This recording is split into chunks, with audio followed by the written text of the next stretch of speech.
goes down. We're crunching the numbers, calling the plays, talking all sports in a big time way. Yeah, yeah. Spreadsheet sports.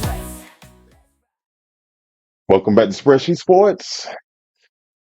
It is the 27th, and we have the Sweet 16. It's beginning today. It's going to be a great day. Hope you guys are going to find some value in today's show. I put together something really special today. New format.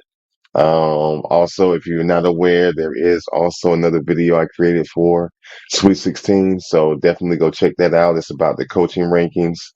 And I wanted to sit down and I wanted to rank all the coaching that would be in the Sweet 16, exclusively only for that, not out of the whole NCAA. Um, and I think it's very insightful. I mean, it definitely helps with my selection process. I look for my selection process for money lines and probably my spreads to increase in success rate. They're already doing well. They're on the right trend, but I wanted to definitely pay extra close attention to see how they can get better. And I think by really peeling back those layers and looking at like what's the coaching like for the team in addition to the performance, right? You know me by now, winning, how many games you won doesn't really move me, but how you play on a consistent basis, how you what's your coach and how did they play a big role in what you do. And if you watch the other video, you'll see how I literally give you a cheat code and I talk to you about how the team performance match with the coach and their experience sometimes can knock you off because you'll be looking at a team thinking like, oh my God, they're amazing, but they got a subpar coach. Then you'll look at some teams where you'll be like, man, why are they struggling? And they got like a top five coach. So with all of those different type of combinations, you want to take that into effect. But anyway, I'm gonna stop running my mouth. We're gonna jump into these games and I hope you guys enjoy. Um, but definitely check out that other video. Let's dive into this. I got some dogs. I think it's going to definitely give us some entertainment value and some money. As always, not a betting channel, but enjoy the information. I know what you use it for, and I hope you're using it for your own research and your own success, right? I don't mind. I give it all away for free. It don't matter. I want all of us to win. I want all of us to have a really, really great show. Um, for ourselves on the marketplace. So sit back, enjoy the games that we have identified, and as always, please jump in the comment section if you have a problem. Thank you guys for coming. As always, you're helping the channel grow. I'm getting a lot of communication. I'm getting a lot of views. I'm getting views on days where I'm not even filming. So I love all of it. I love all of it. More and more eyeballs, but um, let's get it. Let's dive right into it. So always I like to share with you guys my progress for NCAA. Um, as you see, I'm making some progress. My spread bets, I got all of them right on my last bets. I had like 7 spread bets. I got all of them right. Some progress with my total points bet. That's starting to move up into the 80s. I'm still not doing as well as I would like with points bet or with the all of my bets, but I am staying steady with money lines. I'm around that 60% mark right now with money lines. I think with this new ranking system I have for the coaching along with the team performance is going to change things drastically in a great way. Um, so I'm looking for my money line to go between 80 to 100%. I think it's going to help that much more, like literally to the point where data is one thing, but then there's also like team makeup, coaching makeup, and that's just a new identity on top of data. So yeah, I think I'm gonna hit that mark of like maybe between 80 to 90% or 80 to 100%, give or take for my money lines. But I'm gonna obviously share that with you guys, and that way you can see what money lines I like, and then go from there. Hey, you see that we got some movement here, okay, in regards to how you guys are looking at the games and what the marketplace is doing. And I thought this would be a really great place to start before we jump into the breaking down the coaching rankings and the performance rankings. This is going to be some data that's going to really help you guys with looking at the performance of the marketplace. The teams that are winning seem to kind of their KPIs seem to be pretty consistent. Okay. They literally are operating right now at a pretty steady pace in regards to um the KPIs of the defensive rebounds, which is somewhere around 23, right? They also, when you look at these teams that are winning, right, that are like favored to win and winning, they also are literally like they have like a -1 or better defensive rebound difference between them and their opponent. These teams also have around 70% win ratio on the road. These teams also are projecting somewhere around 76 points in regards to like the points they produce as a team on their offense. They're also averaging around 11 points or better for fast break points. So with all of that being said, I mean, they're staying consistent. As you see the trend that they're not moving. The only thing that really kind of changed a little bit was the win-loss ratio on the road. Like the teams that didn't have as good of a win-loss ratio have won here most recently. So, you had that information, but then it changes a little bit when you're looking at the marketplace when you're talking about the dogs, right? Those that are the underdogs. You don't know if they're going to win, but they end up pulling out wins. So when you look at how they're performing, it's a little bit different because they're putting up around 23 points in regards to defensive rebounds, right?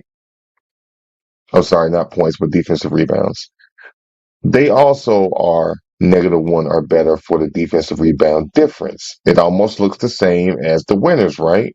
Where it changes is regards to like the teams that have at least 63% or better for their win loss ratio on the road. These teams also are producing 73 points, where the winners are producing 76 points.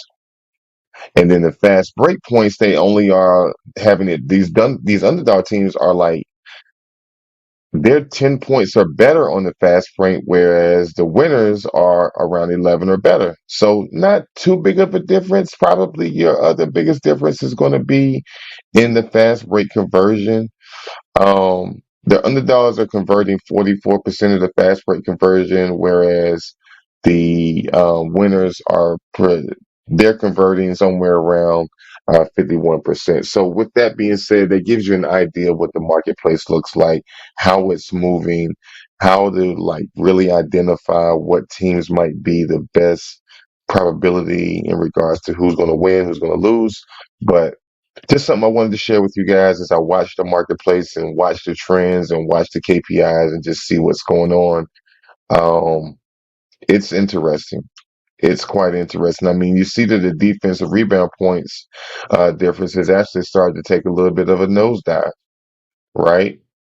Along with the average points for the dogs. So things are changing, and I just like to keep mind of that. And then sometimes I reverse engineer the filters on what teams I think are going to win based off of what the trends are. So something else that's tricky for you guys to use if you're into that.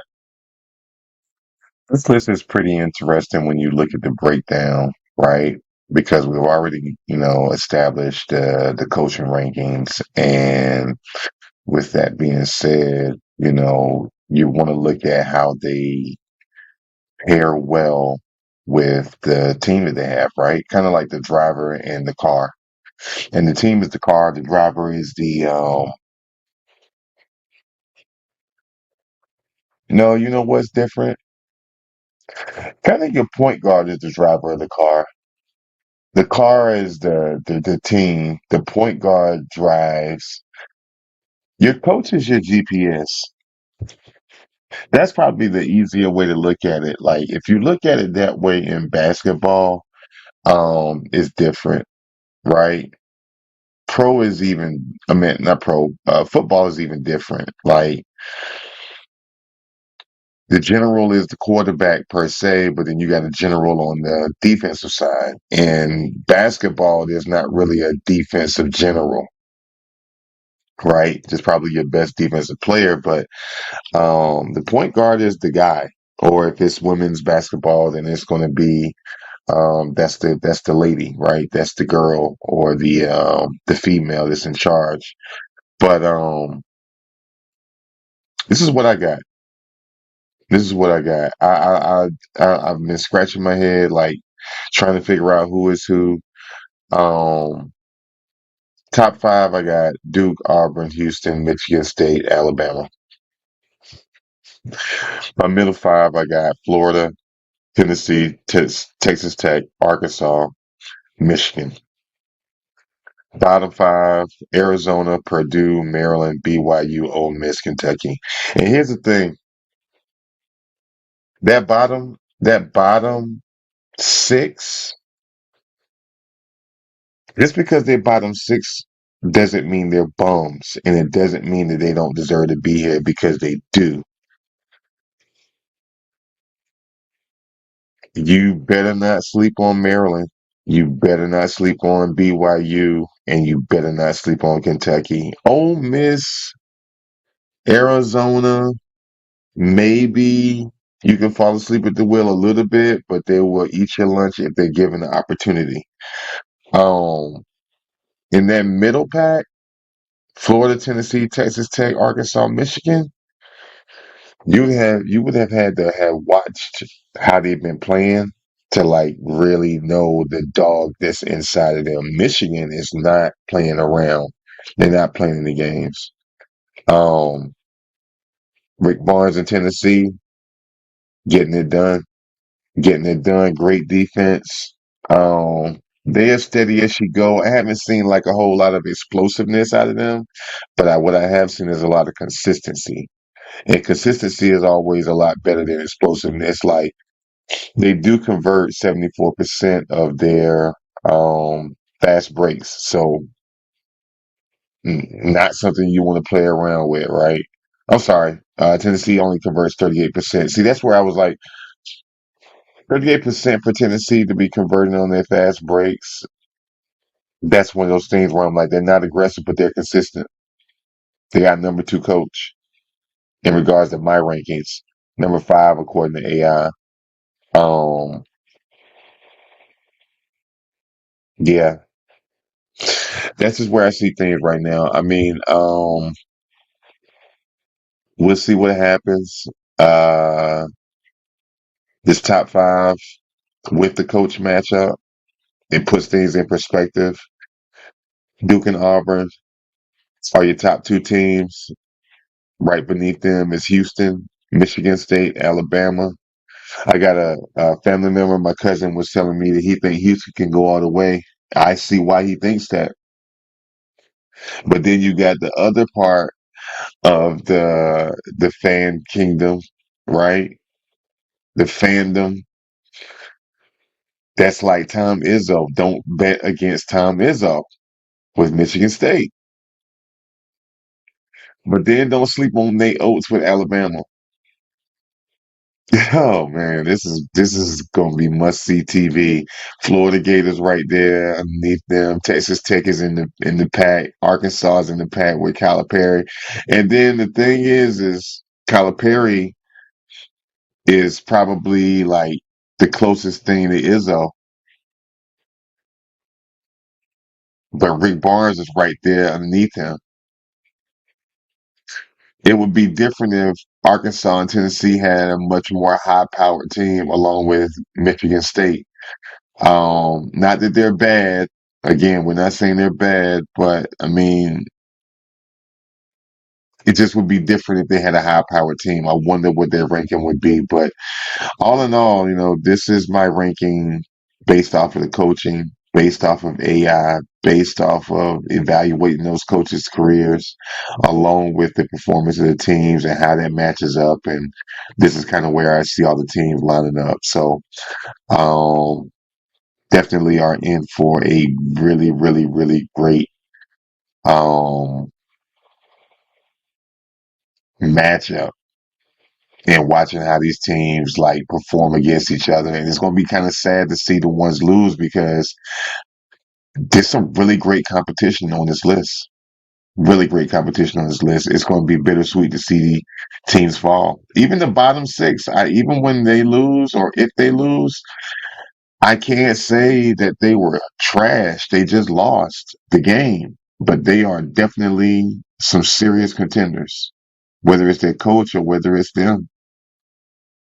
But anyway, that's what I got for the combined rankings of the coach plus the team performance and production. Let me know what you guys think. Who should probably be up a little bit higher or lower, but this is what I got. The first game I want us to look at is going to be BYU and Alabama. Oh boy, you would have to be a fan of the show or been around the show long enough to know my affinity with BYU. Oh God. This is a tough game for me because I have to be objective and I really got to talk about the game for what it is. And it's bittersweet to talk about them in this way because like they've been my ride or dies. Like, and I've looked at this game so many different ways to see like where's the where's the wiggle room. And the crazy thing is, data thinks that there's wiggle room for BYU to beat Alabama. Let's start there, right? The data says that there's a chance. That's why they're yellow. I don't turn that yellow. The data does. Okay, so that gave me hope that BYU has a chance. Okay, I'm gonna tell you where it all fell apart for me. As we do, as we always do, we're gonna pull this game apart. But I'm gonna tell you where it all fell apart for me, where I was just like, it's no way possible. But let's do it anyway. Um, on the road, BYU wins 61%. Alabama wins 75%. Alabama wins that category, but both of them winning over 50%, right? So that means that it's still kind of a coin toss. Upperclassmen, BYU. BYU 69%, 54% for Alabama. So I'm like, okay, they got the seniority piece. Then we go to the categories. Before we go to my heartbreaker, before we go to where I like the knife got stuck in me, let's talk about the categories. BYU is taking care of defensive points allowed. Also, they do move the ball around better. They also take more 3-point attempts, just about one. And even with the assists, they do about the same amount of assists as well as Alabama. So we pretty much got a stalemate there. Um, Alabama is a number one offense, though, when it comes to points. Number one with points. Um, and they're up against a number 166 ranked defensive team in points allowed. That's already scary right there, too, right? Alabama also takes more shots than BYU. They take 64 shots to their 60, and they make 1% more better. So they're more efficient and they take more shots, which means Alabama could run it up, especially up against a team that is like 166. Now, 166 sounds crazy, but out of 366 teams, it kind of gives you a better perspective of it, right? So, are they trash? No. BYU is a dog. They've proven themselves time and time and time again. I think both teams are going to score over 75 points. Injuries aren't an issue for BYU. This is where I had a little bit of life and some hope, which was the injuries. And I was like, yeah, if anything, BYU covers the plus 5.5 on the spread, if anything. But then when the injury part came up, I was like, nah, they can do more than just cover the spread. They might go win this game. especially if they can keep it like really, really, really close. Like keeping it close, and on top of that, like leaving it up to like a dogfight scenario. Like BYU, they could make things quite interesting. We'll say that, right? Like think about it, right? I want you to think about what that looks like for BYU to fight. How could they fight? I'm thinking BYU fights with the defensive rebounds. They got to crash the board. I think BYU also does good with converting the fast breaks. They got to get 10 to 15 points in fast break. If they do that, they keep it competitive because Alabama's a high scoring team, and they will let things get away from them, and BYU will be in the point of no return. But as far as injuries, Latrell right cell for Alabama, game time decision, much needed because Mark Sears at the point guard at their guards position, he's not going to be enough. They need Latrell right cell. If he doesn't play, BYU's chances to get even better. So much better. So much better. But I would definitely go with BYU just off of the injury piece. But but the part where the dagger got stuck in my heart was that BYU is in the grand scheme of the Sweet 16. BYU is a number 12 team, and Alabama's a number 16. BYU has a number 14 coach, probably one of the worst out of this group, but not a bad coach, just not as good as the rest. And on top of that, Alabama is now like with a number 6 coach. Like, just think about that, right? It makes you wonder, like, if it's that bad, like, and BYU not having any like Sweet 16s or better appearances from your coach, the blights might be too bright for him up against a team that has had at least three. And the last time that they had one was in 2024 in Alabama. Mm.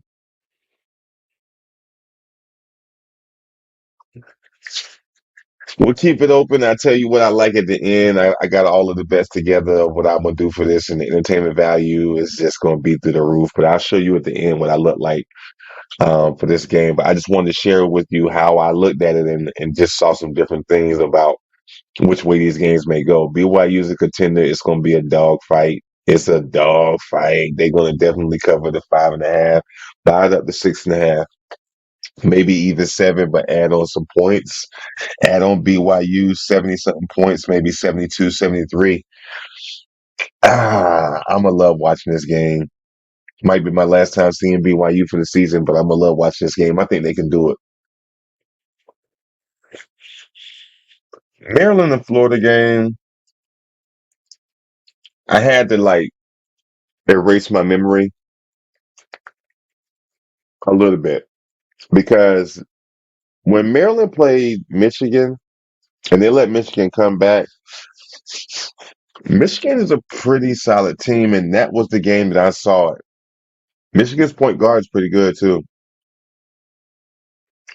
They got the size to keep up with you, and Michigan had the stamina, and they exposed the stamina for Maryland. And I'm thinking that Maryland is like, look like they're slowing down for some reason. Like they just looking sluggish, right? You know what I mean? Like I'm just not like all the way like hard body impressed by them right now. Um, they got a lot of work to do. A lot of work to do. Injuries already, that's staring them down the throat. The data thinks that Maryland is going to be a really great contender. Florida is favored to win according to the data, right? But even with that being said, the books have Florida favored. It's taken to it's taken plus 225 on the odds risky.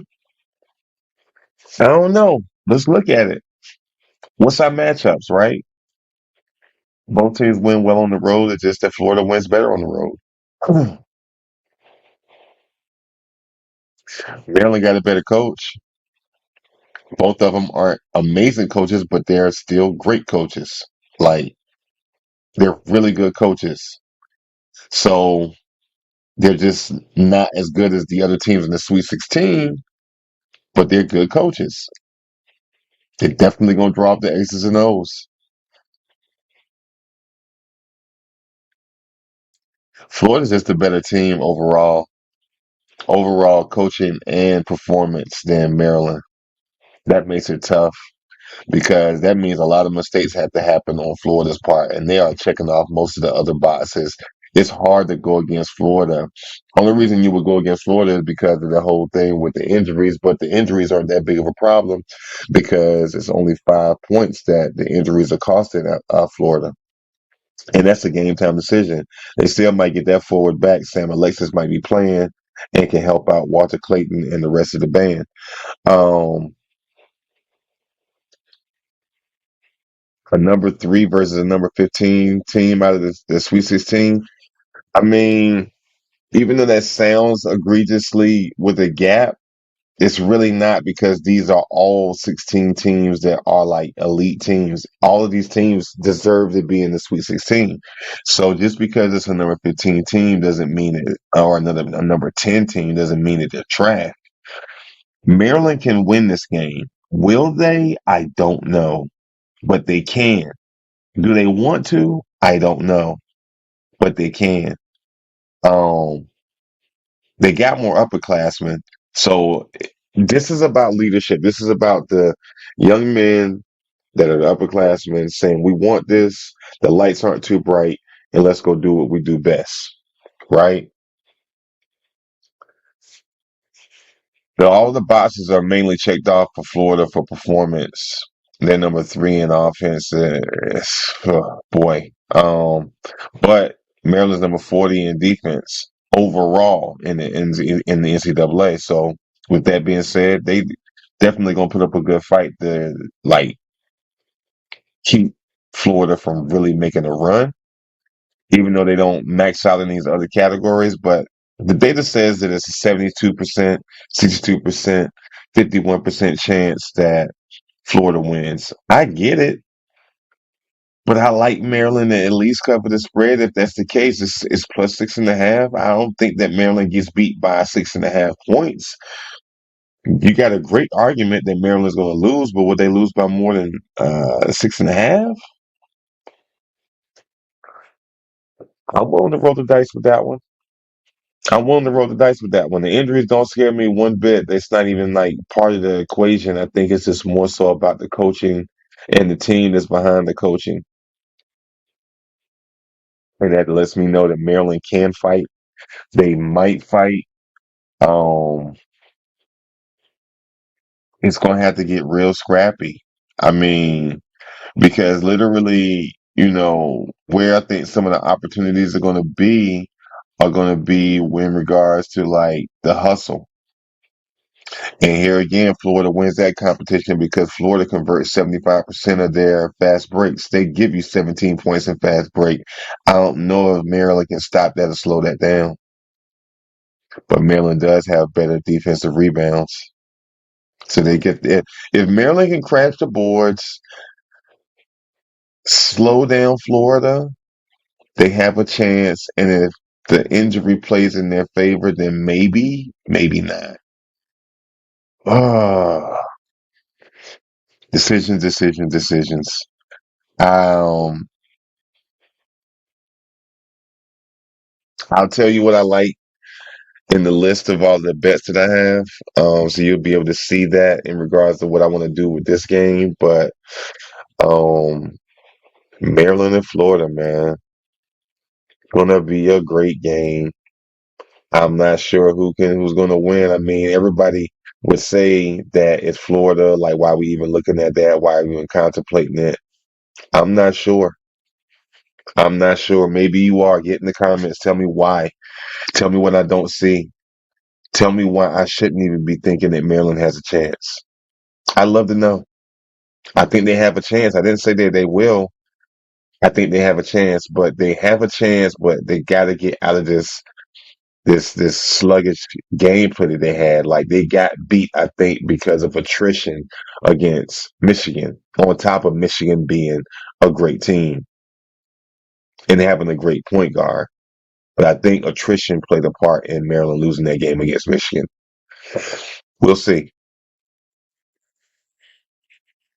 Michigan and Auburn, Michigan and Auburn, Michigan and Auburn. Just to keep it real solid, sound, fair all the way around. And I hate this for Michigan that they got to play Auburn as the first game of Sweet 16. They've had a good run, and I'm not playing the song at the funeral for them.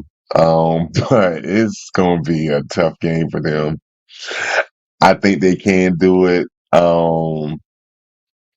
I don't think they get completely like blown out, and that's only because I see Michigan as a number 17 and Auburn a number 2 team.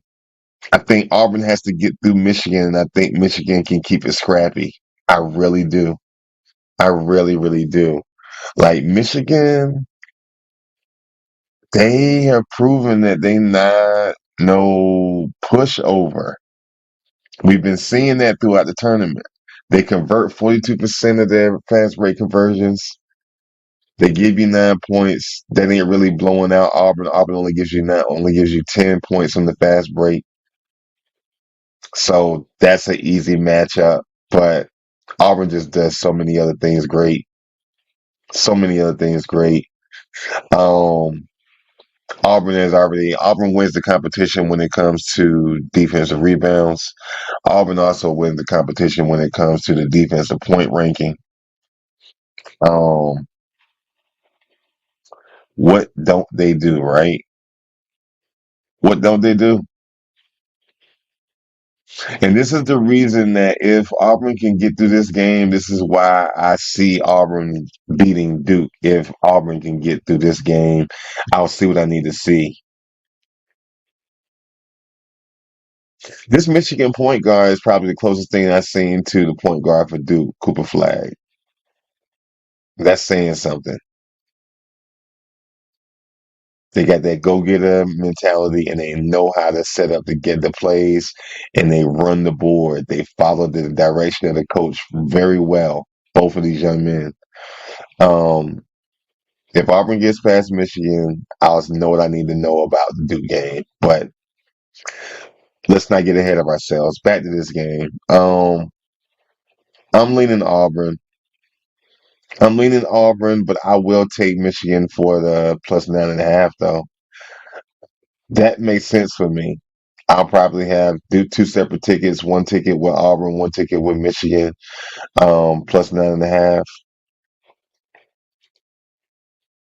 But I'm not going to take Auburn for money line. I'm going to take Auburn for points. I'm going to take Auburn for like 75 points over. I even take I even take the over bet for the total points. I like the over bet for the total points on this one, even though the data says that it's going to be tied up. Again, I don't write this stuff. I don't type this stuff in. This is just data telling me this stuff. I think that this game goes over. I don't think that injuries are a problem. Sam Walters is only giving up 5 points. Chris Moore is only giving up 1 point. It's not going to be anything that's going to stop it. This is going to be a highly competitive game. A lot of hustling in this game. But I got to give my hat up to Auburn. They're going to win this game. It looks like they're going to, but I don't think Michigan's going to let them take it from them real easy. You could jump off the bridge and take the money line. It ain't crazy. It's not crazy. Trust me. But Auburn has the coaching and the just the whole overall combined team rank on lock. And on top of that, Auburn has the edge on the upperclassmen. 80% of their roster are upperclassmen. That makes it quite interesting, I gotta tell you. I mean, it ain't like Michigan got 20%. upperclassmen. They got 63. So both of them got a considerable amount of upperclassmen to keep the discipline there and the system in place. We'll see. We'll see. We'll see. Even though I should be going Auburn all the way, and I probably will, just to be honest. But again, if I do, it's not going to be obviously money line because they ain't paying nothing for it. I'm not paying minus 425 for a game. You don't make anything at all. Like it's just a waste of time. I'm not even putting that on a parlay. Auburn points, total points on the game. Michigan plus 9.5 if I do anything. Arkansas and Texas Tech. Probably not the most sexiest game that everybody is into. I like it. Reason I like it is because it's going to be a dogfight, but I think it's also predictable. I think Texas Tech takes this game all day, every day, and twice on Sunday. No doubt in my mind. If they don't, then it's the only reason Texas Tech doesn't win this game is because of the injuries. Like I don't even got to spend a lot of time on this game. If you're looking for as close to a sure shot as you can, I think Texas Tech versus Arkansas is your game to really like choose the team that should win and going to win. Money line is minus 235. That's not bad to add on points to that.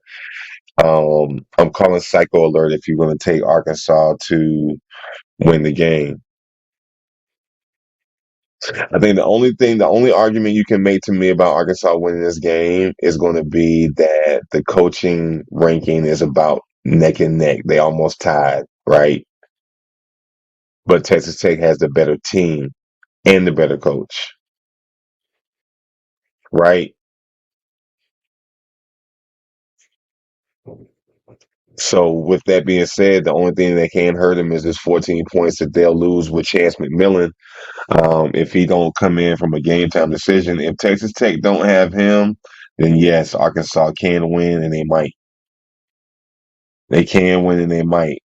I'm not sold on it unless that's an injury. If that injury presents itself as a real thing and he's not in, I'll take the plus 5.5. I would take it up to 5 to 6.5, but I'll take the 5.5 if I can't get the 6.5. If in fact Chance McMillan doesn't play, he plays that's out the window. But let's just see what happens with that. But I mean, you see it. It's right there in front of your face. They take care of business with everything. Like they are hustler of the year in all categories. They knock everything out of the park. And on top of that, they got more upperclassmen. Winner, chicken dinner. Texas Tech money line. Would I go as far as the spread?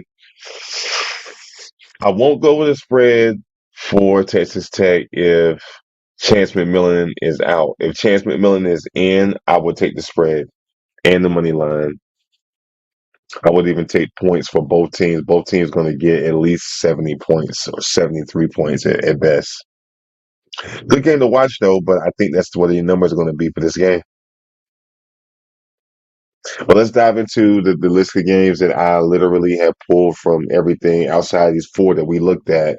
Let's look at the games real quick, and that way you can see what I am thinking about betting on and what might be some good plays to make. This is probably what a lot of you guys have been waiting for. Forgive me for putting it at the end. I just really wanted to see those games and like really talk about those games before I did it as like a prediction at the beginning. So as you listen to me talk about those games, I want you to listen to that to help you with your own research. Okay. Don't rely on me. Don't rely on anybody. Rely on yourself. Like literally, I'm giving you insight, not giving you the actual, like, I don't have a crystal ball. Nobody does. So we're just giving you insight. But my insight in regards to like the games that I have like selected is the ones that I'm really going to probably do some action on is BYU, Alabama, Arizona, Texas Tech, Kentucky, Tennessee, and Auburn. Over to the far right, you'll see what I'm thinking about doing with BYU. I'm thinking about the spread and probably buying the spread up. And I'm taking total points on that game. For Alabama, I'm taking probably money line. And I might take points too on Alabama, but The points are kind of like a maybe, but I'm kind of sold on money line for Alabama. For Arizona, I like the spread. I like them covering the plus 9.5 at least, and I like them for points. I like Texas Tech for money line. Yeah, I definitely like them. I'm sold on them. I also like Kentucky for um, points, at least over 65. I mean, they scored 74 to 85 points. I don't see why they can't score 67 to 70 if they have that bet, and they probably do, and they're probably paying real good because Kentucky's the underdog. So take that into consideration and get that for 67 to 70 maybe, but take 67 to 70. Total points over, I think so. I think it's going to be a scrappy game, and Kentucky is going to put up points along with their competitor, and they both going to run it up, and you're going to get over 150, 144. I think 154 is reasonable. Tennessee, steady as she go. I like Tennessee for money line. I like Tennessee for total points over. Um, going to be a great game, but Tennessee's going to take control of this game. They are a dominant force and a contender for the championship too. Like I'm not going to overlook them, just like I'm not overlooking Duke, and obviously I'm not overlooking Auburn. Tennessee is another contender. Speaking of Auburn, Auburn I like for the spread, and that's it. Like they ain't paying enough for the money line. They're not paying enough for the points bet either for Auburn. Best you could do is maybe both team over 72 points, both teams over 70 points and the spread to get it over plus cheese. That's probably going to be a good play for you. But that's what I'm thinking you're going to run into, but we'll see what happens. So I hope you found value today in that. Um, I wish you guys the best. For those that are on the hunt for some monetary value in the world of betting, um, happy hunting. Wish me the best as well. I'm gonna be out there playing the field just like you, looking for some action. Um, and there is a lot of action to be had. So let's enjoy. Um, and let's do what we do best. Be very objective. Like keep your head on the swivel. Don't fall for anything that the books are giving you. I don't care what type of promo they dangle in front of your face. Already have your plan in place before you go to the marketplace. Um, Stay focused. Get all of that out of the way, and then sit down and watch the games and enjoy the games and let whatever happen is happen. Um, don't lose that part. Like remember, this is all about fun. So, again, if you have found value in this video, please like, comment, share, or subscribe in whatever order you deem necessary. I hope you guys enjoyed the show. Again, thank you so much for coming to my channel.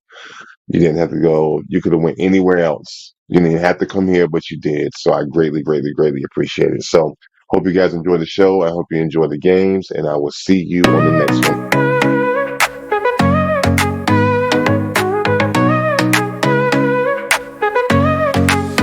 Yeah, lights on, game time, let's break it all down. From the spreads to the lines, who's up, who's down.